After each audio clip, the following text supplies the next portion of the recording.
Hello guys, welcome to my YouTube channel. তো চলুন চলে এসেছি আজকে একটা নতুন ব্লগ নিয়ে। তো চলুন দেখাচ্ছি এটা একটা নতুন রেসিপি যেটা কি মনু বানাচ্ছে। তো আপনাদের সাথে শেয়ার করবো যে ইয়েলো কালারে দেখছেন এটা সুজি, আর এটা যে মনু দিচ্ছে এটা আছে চাউলের গুঁড়ো। এটা দিয়ে নতুন একটা রেসিপি তৈরি হবে যেটা সাজ পিঠার মতন, কিন্তু সাজ পিঠা নয়, এটার সাথে অনেক কিছু অ্যাড হচ্ছে। এটা দই আছে পুরা কমপ্লিট, এক বাটি দই, যেটা কমপ্লিট বাটি ছিল টোটালটাই মনু দিয়ে দিল।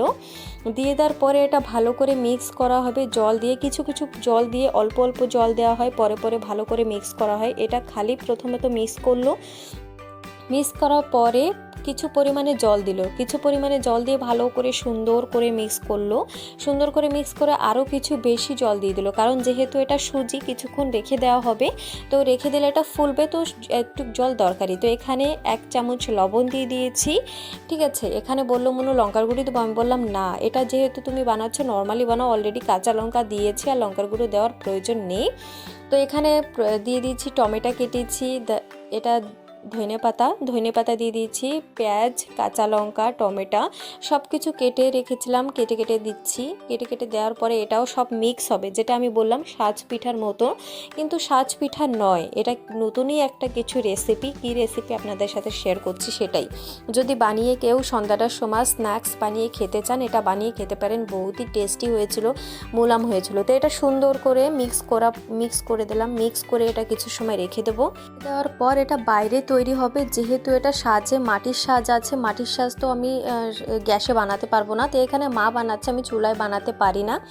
তো এখানে দেখুন সুন্দর করে মা সাজ পিঠার মতনই দিচ্ছে আর বানাচ্ছে।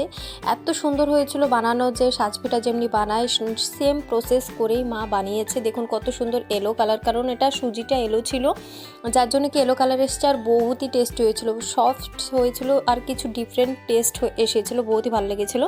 যে যে চান এরকম বানিয়ে খেতে পারেন। তারপরে পুরাটা বানাইনি, কিছু রেখে দিয়েছিলাম। এটা যে থাকে রুটির মতন, যে নর্মালি পিঠার মতন বানিয়েও এটা খেতে পারেন, কি যে সাজ পিঠার মতনও বানিয়ে খেতে পারেন। তো এটা নর্মালি আমরা পিঠার মতনও কিছু বানিয়েছি আর সাজ পিঠার মতনও কিছু বানিয়েছি। তো এখানে তাওয়াটা গরম হয়ে যাওয়ার পরে হালকা যে রেখেছিল মা সাজ পিঠা বানাচ্ছিল কলার লাঠিটা দিয়ে হালকা পরিমাণে তেল দিয়ে দিয়েছি, কারণ এটা ননস্টিকের তাওয়া, তো ননস্টিকের তাওয়ায় অত দিতে হয় না। তো এখানে আমি দিয়ে ঢেকে দিয়েছি, তারপরে এটা পাল্টিয়ে দেবো।